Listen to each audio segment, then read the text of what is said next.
Chief हैं उनकी धर्मपत्नी इस वक्त में आई है, यानी कि घर में कोई महिला सदस्य भी हैं जिनसे बातचीत करने के लिए, जिनसे वो एक कहा जा सकता है कि ऐसे मौके में साथ में होने के लिए तमाम जो महिला जो अधिकारी हैं वो यहाँ पे पहुँच रही हैं। ज़्यादातर जो घर में जो लोग आने वाले की संख्या है वो महिला ऑफिसर्स घर में आ रही हैं और कहीं न कहीं इस बात का अंदाज़ा है कि हो सकता है कि घर में जो है जनरल बिपिन रावत के आवास में कुछ महिला सदस्य हैं या उनकी पुत्री हैं। तो इस मामले में अभी तक औपचारिक तौर पर जानकारी नहीं दिया जा रहा है, लेकिन जो एयरफोर्स चीफ की जो पत्नी हैं, धर्मपत्नी हैं, वो जनरल बिपिन रावत के घर पहुंची हैं और तमाम जो लोग अंदर पहुंच रहे हैं। देखिए अभी कुछ और लोगों के आने की जानकारी मिल रही है और अभी मैं अपने कैमरा पर्सन से बोलूँगा। देखिए यहाँ पर कुछ और लोगों की जानकारी मिल रही है, कुछ संदेश भी बाकायदा यहाँ पे दिया जा रहा है, कुछ किसी के आने की जानकारी दी जा रही है और हो सकता है कुछ अभी अपडेट्स हुए हैं जिस पे भी नज़र बनाए हुए हैं। और देखिए यहाँ अपडेट्स मैं दिखाना चाहूँगा। यहाँ पे अचानक यहाँ पे सरगर्मियाँ बढ़ी हैं, लेकिन क्या सरगर्मियाँ हैं, क्या कोई स्टेटमेंट जारी होगा, क्या या परिजन के द्वारा कोई बातचीत होगी, इस मामले पर हम लोग थोड़ा सा इंतजार कर रहे हैं। यहाँ पर थोड़ा सा इंतजार करना होगा। जिस तरह से इनके परिजन की अगर बात करें, यहाँ पे देखा जा सकता है अभी थोड़ी देर पहले एयरफोर्स की चीफ की जो पत्नी है, धर्मपत्नी है, वो यहाँ पे पहुंची हैं और यहाँ पर जो जिस तरह से अधिकारियों के द्वारा उनको पीछा किया जा रहा है, तमाम मीडिया कर्मियों से अपील की जा रही है कि लोग पीछे हो। और यहाँ पर जिस तरह से अचानक थोड़ा सा सरगर्मी बढ़ी, थोड़ा सा यहाँ पे आवाज जो बात को लेकर यहाँ पर जिस तरह से चर्चा हुई है, एक देखा जा सकता है उनके घर की एक महिला सदस्य हैं, काफ़ी परेशान हालत में वो यहाँ पे दिख रही हैं। वो किसी का इंतज़ार कर रही हैं, किन्हीं के आने का इंतज़ार कर रही हैं। और यहाँ पर जो एयरफोर्स की एक गाड़ी है वो अब बाहर निकलता हुआ, एयरफोर्स के जो अधिकारी हैं वो बाहर निकल रहे हैं। तो एक तरह से कह सकते हैं कि तमाम इस मसले को लेकर कई तरह के कयास चल रहा है, लेकिन जब तक इस मामले पर औपचारिक तौर पर बयान नहीं आएगा, कुछ भी कहना जल्दबाजी होगी। यहाँ पर एयरफोर्स की 2 महिला अधिकारी फिलहाल बाहर जाते हुए दिख रही हैं और जो यहाँ पर जिस तरह से यहाँ पर एक देखा जा सकता है विजुअल्स की अगर बात करें तो यहाँ पर काफ़ी मायूसी देखी जा रही है आंखों।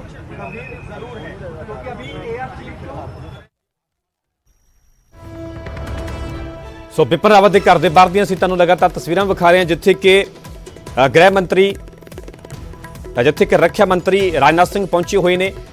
फिलहाल आना जाना लग्या होया उन्होंने घर के, क्योंकि CDS बिपिन रावत इसे हैलीकॉप्टर के विच सवार सन।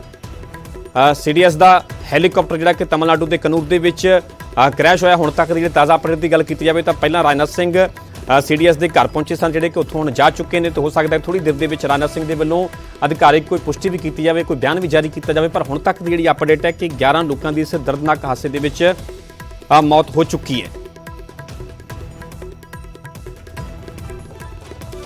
सो लगातार तुहानूं पल पल की अपडेट भी असीं दस रहे हैं। तुहानूं CDS बिपिन रावत के घर के बाहर दी तस्वीरां विखा रहे हैं, क्योंकि दर्दनाक हादसा वापरिया तमिलनाडु के कनूर के विच। इसी हैलीकॉप्टर के विच chief of defence staff Bipin Rawat मौजूद सन, उन्होंने पत्नी मौजूद थी, तो उन्होंने नाल ही करीब 12 जिहड़े स्टाफ मैंबर है वो भी मौजूद सन। सो हादसे वेले कुल 14 लोग इस हैलीकॉप्टर के विच सवार सन। जदों ये दर्दनाक हादसा वापरदा हुण तक की जेकर जानकारी की गल की जाए तो 11 लोगों की मौत की अधिकारिक पुष्टि हो चुकी है। 11 लोगों की इस दर्दनाक हादसे के विच मौत हो चुकी है। सो बिपिन रावत जिहड़े कि चीफ ऑफ डिफेंस स्टाफ सन, पहले मुखी सन डिफेंस स्टाफ के। पिछले साल ही 1 जनवरी 2020 ਨੂੰ उन्होंने ये अहुदा संभालिया सीगा। 2019 ਦੇ ਵਿੱਚ डिफेंस स्टाफ बनाया गया ਸੀਗਾ, इसका गठन किया गया सीगा। मकसद यही ਸੀਗਾ ਜਿਹੜੀਆਂ 3 सेनावां ने, 3 फोर्सिस ने, आर्मी, नेवी ਤੇ एयरफोर्स, ਤਿੰਨਾਂ सेनावां ਦਾ आपस ਦੇ ਵਿੱਚ अच्छा कोऑर्ਡੀਨੇਸ਼ਨ हो सके, तालमेल बनाया जा सके। तो इसी मकसद ਦੇ ਨਾਲ डिफेंस स्टाफ का गठन किया गया। तो पहले मुखी बनाए गए बिपिन रावत। इस तो पहले आर्मी चीफ भी रह चुके हैं बिपिन रावत। तो वड्डी जिम्मेवारी दी जाती है। पिछले साल ही 1 जनवरी 2020 ਨੂੰ उन्होंने ਵੱਲੋਂ ये वड्डा अहुदा संभालिया जाता है। तो अज बिपिन रावत इसी हैलीकॉप्टर के सवार होकर अपनी पत्नी के नाल रक्षा मंत्री को इस पूरे मामले की जानकारी देंगे।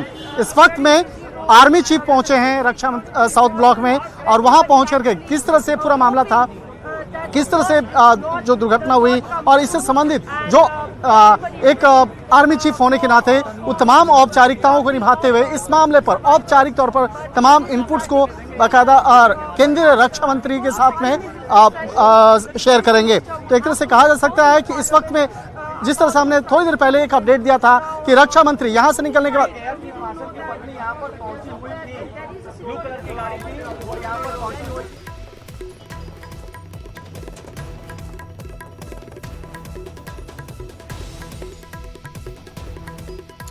ਸੋ ਪਲ ਪਲ ਦੀ ਅਪਡੇਟ ਅਸੀਂ ਆਪਣੇ ਦਰਸ਼ਕਾਂ ਤੱਕ ਪਹੁੰਚਾ ਰਹੇ ਹਾਂ। ਬਿਪਨ ਰਾਵਤ ਦੇ ਘਰ ਦੇ ਬਾਹਰ ਦੀਆਂ ਅਸੀਂ ਤਸਵੀਰਾਂ ਵਿਖਾ ਰਹੇ ਹਾਂ ਕਿ ਉੱਥੇ ਉਹਨਾਂ ਦੇ ਜਿਹੜੇ ਵੀ ਚਾਹਣ ਵਾਲੇ ਨੇ, ਚਾਹੇ ਉਹ ਰਿਸ਼ਤੇਦਾਰ ਹੋਣ, ਇਸ ਤੋਂ ਪਹਿਲਾਂ ਜਿਵੇਂ ਕਿ ਰੱਖਿਆ ਮੰਤਰੀ ਵੀ ਪਹੁੰਚੇ ਸਨ, ਫਿਲਹਾਲ ਉੱਥੋਂ ਜਾ ਚੁੱਕੇ ਨੇ। ਸੋ ਕਿਤੇ ਨਾ ਕਿਤੇ ਮਾਯੂਸੀ ਵਾਲਾ ਮਾਹੌਲ ਹੈ, ਗਮਗੀਨ ਮਾਹੌਲ ਹੈ ਉਹਨਾਂ ਦੇ ਘਰ ਦੇ ਬਾਹਰ ਦੀਆਂ। ਜੇਕਰ ਤਸਵੀਰਾਂ ਦੀ ਗੱਲ ਕੀਤੀ ਜਾਵੇ, ਘਰ ਦੀ ਗੱਲ ਕੀਤੀ ਜਾਵੇ, ਕਿਉਂਕਿ ਬਿਪਨ ਰਾਵਤ ਖੁਦ ਇਸ ਹੈਲੀਕਾਪਟਰ ਦੇ ਵਿੱਚ ਸਵਾਰ ਸਨ।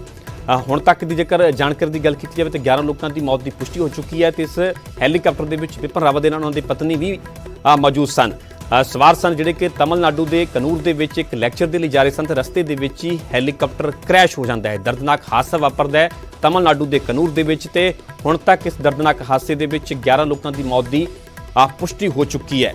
ਹੁਣ ਵੇਖਣਾ ਹੋਵੇਗਾ ਕਿ ਕਦੋਂ ਤੱਕ ਅਧਿਕਾਰਿਕ ਹੋਰ ਕੋਈ ਜਾਣਕਾਰੀ ਦਿੱਤੀ ਜਾਂਦੀ ਹੈ। ਹੋ ਸਕਦਾ ਹੈ ਕਿ ਰੱਖਿਆ ਮੰਤਰੀ ਰਾਜਨਾਥ ਸਿੰਘ ਦੇ ਵੱਲੋਂ ਖੁਦ ਕੋਈ ਬਿਆਨ ਜਾਰੀ ਕੀਤਾ ਜਾਵੇ, ਵਿਸਥਾਰ ਦੇ ਨਾਲ ਇਸ ਹਾਦਸੇ ਨੂੰ ਲੈ ਕੇ ਜਾਣਕਾਰੀ ਦਿੱਤੀ ਜਾਵੇ। ਉੱਥੇ ਹੀ ਜਾਂਚ ਦੇ ਵੀ ਆਦੇਸ਼ ਦੇ ਦਿੱਤੇ ਗਏ ਨੇ। ਹੁਣ ਜਾਂਚ ਹੋਵੇਗੀ, ਆਖਰਕਾਰ ਪਤਾ ਲਗਾਉਣ ਦੀ ਕੋਸ਼ਿਸ਼ ਕੀਤੀ ਜਾਵੇਗੀ ਕਿ ਕਿਹੜੇ ਕਾਰਨ ਇਸ ਹਾਦਸੇ ਦੇ ਪਿੱਛੇ ਰਹੇ, ਕਿਹੜੇ ਕਾਰਨਾਂ ਕਰਕੇ ਹੈਲੀਕਾਪਟਰ ਕ੍ਰੈਸ਼ ਹੋਇਆ ਜਿਸ ਦੇ ਵਿੱਚ 11 ਲੋਕਾਂ ਦੀ ਹੁਣ ਤੱਕ ਜਾਨ ਜਾ ਚੁੱਕੀ ਹੈ। ਦਰਦਨਾਕ ਹਾਦਸਾ, ਦਰਦਨਾਕ ਖਬਰ ਹੈ। ਦੇਸ਼ ਭਰ ਦੇ ਵਿੱਚ ਦੁੱਖ ਦਾ ਪ੍ਰਗਟਾਵਾ ਕੀਤਾ ਜਾ ਰਿਹਾ ਹੈ ਦੇਸ਼ ਦੀ ਜਨਤਾ ਦੇ ਵੱਲੋਂ ਇਸ ਦਰਦਨਾਕ ਹਾਦਸੇ ਨੂੰ ਲੈ ਕੇ। ਉੱਥੇ ਹੀ ਦਵਾਵਾਂ ਦਾ ਦੌਰ ਵੀ ਜਾਰੀ ਹੈ ਬਿਪਨ ਰਾਵਤ ਦੇ ਲਈ, ਉਹਨਾਂ ਦੀ ਪਤਨੀ ਦੇ ਲਈ ਕਿ ਉਹ ਸਹੀ ਸਲਾਮਤ ਹੋਣ। ਸਹੀ ਸਲਾਮਤੀ ਦੀ ਦੁਆ ਵੀ ਲਗਾਤਾਰ ਦੇਸ਼ ਭਰ ਦੇ ਵਿੱਚ ਕੀਤੀ ਜਾ ਰਹੀ ਹੈ।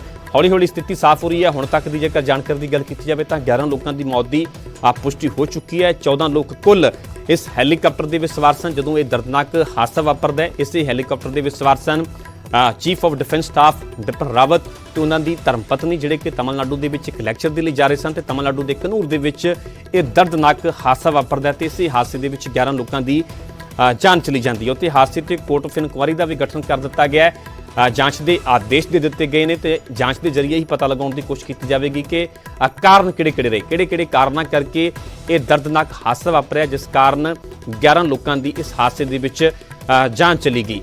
ਲਗਾਤਾਰ ਜਿਵੇਂ ਕਿ CDS ਬਿਪਨ ਰਾਵਤ ਦੇ ਘਰ ਦੇ ਬਾਹਰ ਦੀਆਂ ਤੁਹਾਨੂੰ ਅਸੀਂ ਤਸਵੀਰਾਂ ਵਿਖਾ ਰਹੇ ਹਾਂ। ਥੋੜੀ ਦੇਰ ਪਹਿਲਾਂ ਇੱਥੇ ਰੱਖਿਆ ਮੰਤਰੀ ਰਾਜਨਾਥ ਸਿੰਘ ਵੀ ਪਹੁੰਚੇ ਹੋਏ ਸਨ ਤੇ ਹੋ ਸਕਦਾ ਹੈ ਕਿ ਥੋੜੀ ਦੇਰ ਦੇ ਵਿੱਚ ਉਹਨਾਂ ਦੇ ਵੱਲੋਂ ਅਧਿਕਾਰੀ ਕੋਈ ਬਿਆਨ ਵੀ ਜਾਰੀ ਕੀਤਾ ਜਾਵੇ, ਕੋਈ ਬਿਆਨ ਵੀ ਦਿੱਤਾ ਜਾਵੇ ਇਸ ਹਾਦਸੇ ਨੂੰ ਲੈ ਕੇ, ਕਿਉਂਕਿ ਹੁਣ ਵੇਖਣਾ ਹੋਵੇਗਾ ਕਿ ਹੌਲੀ ਹੌਲੀ ਕਿਸ ਤਰ੍ਹਾਂ ਦੀ ਸਥਿਤੀ ਸਾਫ਼ ਹੁੰਦੀ ਹੈ। ਮੌਕੇ ਦੀ ਗੱਲ ਕੀਤੀ ਜਾਵੇ ਤਾਂ ਤਮਿਲਨਾਡੂ ਕਨੂਰ ਦੇ ਵਿੱਚ ਜਿੱਥੇ ਹਾਦਸਾ ਵਾਪਰਿਆ ਵੱਖ-ਵੱਖ ਟੀਮਾਂ ਲਗਾਤਾਰ ਉੱਥੇ ਪਹੁੰਚੀਆਂ ਹੋਈਆਂ ਨੇ। ਸਰਚ ਆਪਰੇਸ਼ਨ ਵੀ ਚਲਾਇਆ ਜਾ ਰਿਹਾ, ਬਾਕੀ ਲੋਕਾਂ ਦੀ ਪਹਿਚਾਣ ਕੀਤੀ ਜਾ ਰਹੀ ਹੈ ਤੇ ਹੁਣ ਤੱਕ ਵੱਖ-ਵੱਖ ਟੀਮਾਂ ਜਿਹੜੀਆਂ ਮੌਕੇ ਤੇ ਪਹੁੰਚੀਆਂ ਨੇ ਉਸੇ ਹਿਸਾਬ ਦੇ ਨਾਲ ਪੁਸ਼ਟੀ ਕੀਤੀ ਗਈ ਹੈ ਕਿ 11 ਲੋਕਾਂ ਦੀ ਇਸ ਦਰਦਨਾਕ ਹਾਦਸੇ ਦੇ ਵਿੱਚ ਮੌਤ ਹੋ ਚੁੱਕੀ ਹੈ।